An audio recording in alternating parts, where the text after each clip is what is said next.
ঘটনাটা যেন কেমন একটা, অনেকের কাছেই এটা পাগলের প্রলাপ বলে মনে হতে পারে, তবে আমার কাছে ব্যাপারটা একটু অন্যরকম। তখন কলেজ শেষ করে সবে সবে একটা চাকরিতে জয়েন করেছি। প্রায় 12 ঘন্টা কাজ। আর্থিকভাবে বাবাকে একটু সাহায্য করার জন্যই চাকরিটা ছাড়তে পারিনি। 12 ঘন্টা কাজ হলেও চাকরির সময়টা ছিল বড্ড আজব সময়। সকাল 10টা থেকে রাত 10টা পর্যন্ত। বাড়ি থেকে অফিস যেতে সময় লাগতো প্রায় আধ ঘন্টা মতো।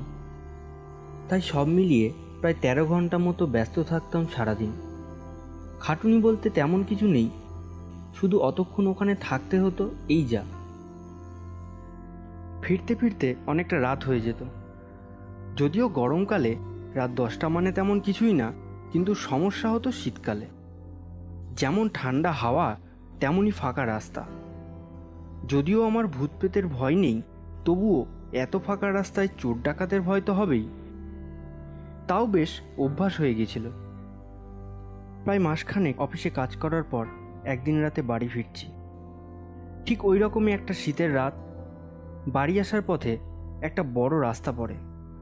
চারিদিকে দেখে পার হতে হয়, কেননা রাস্তা ফাঁকা থাকে বলে রাতের বেলার দিকে বড় বড় লরিগুলো খুব জোরে চালায়। তা যাই হোক, রাস্তা পার হতে যাব, দেখি রাস্তার ওপাশ দিয়ে একটা মেয়ে আসছে। আর ঠিক তখনই রাস্তার বাদিক থেকে একটা গাড়ি জোরে এলো। মেয়েটা কোনো মতে অন্যদিকে লাফ দিতেই গাড়িটাও সজোরে ব্রেক কষল। ছুটে গিয়ে দেখি মেয়েটা পড়ে গিয়ে অজ্ঞান হয়ে গেছে। ওই গাড়ির ড্রাইভারটাই মেয়েটাকে নিয়ে তাড়াতাড়ি একটা হসপিটালের দিকে চলে গেল। কোনো রকমে দুর্ঘটনা হতে হতে বেঁচেছে। সেদিন বাড়ি ফিরে কিছু না খেয়েই শুয়ে পড়েছিলাম।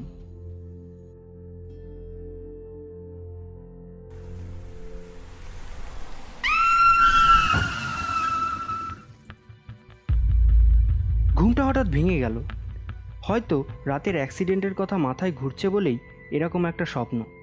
যাই হোক, আবার ঘুমিয়ে গেলাম। পরের দিন সকালে খোঁজ পেয়েছিলাম মেয়েটা নাকি ভালো আছে। গাড়ির লুকিং গ্লাসটা মাথায় লেগে অজ্ঞান হয়ে গেছিল। সেদিন অফিসে গেলাম। বাড়ি ফেরার পথে সেই একই জায়গায় এসে মনে পড়ে গেল আগের দিনের ঘটনাটা। আজ কাজ অনেক বেশি হয়েছে, বাড়ি ফিরে কিছু খেয়ে শুয়ে পড়ব।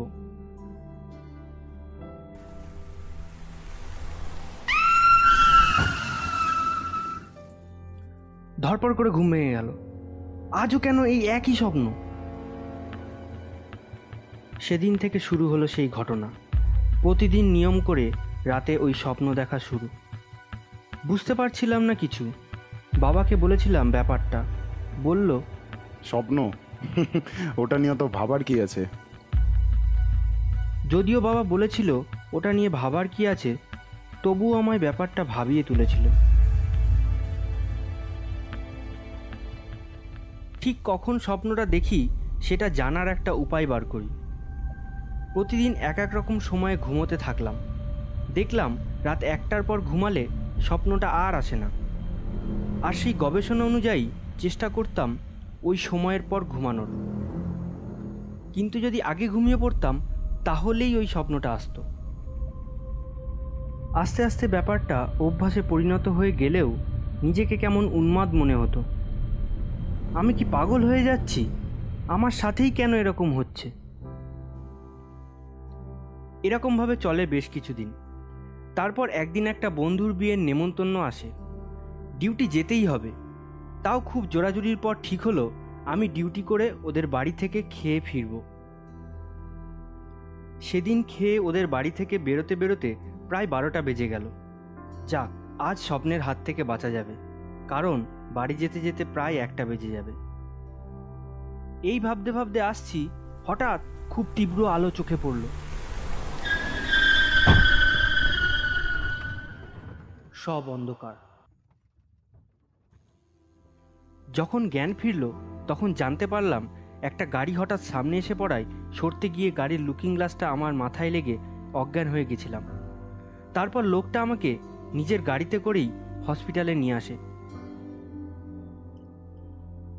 আমি খুব একটা ভীতু নই, কিন্তু সেদিন ওই লোকটাকে দেখে আমার রক্ত হিম হয়ে গেছিল। এই যে সেই লোকটা যে মেয়েটাকে ধাক্কা মেরেছিল কয়েক মাস আগে, সেটা জিজ্ঞাসা করতেই লোকটা না ভেবেই বলল এই দিকে আগে কখনো সে আসেনি। হঠাৎ কি মনে হতেই জিজ্ঞাসা করলাম, আচ্ছা আমার অ্যাক্সিডেন্টটা কটার সময় হয়? এই রাত 1টা হবে। সেদিনের পর থেকে ওই স্বপ্ন আমি আর দেখিনি।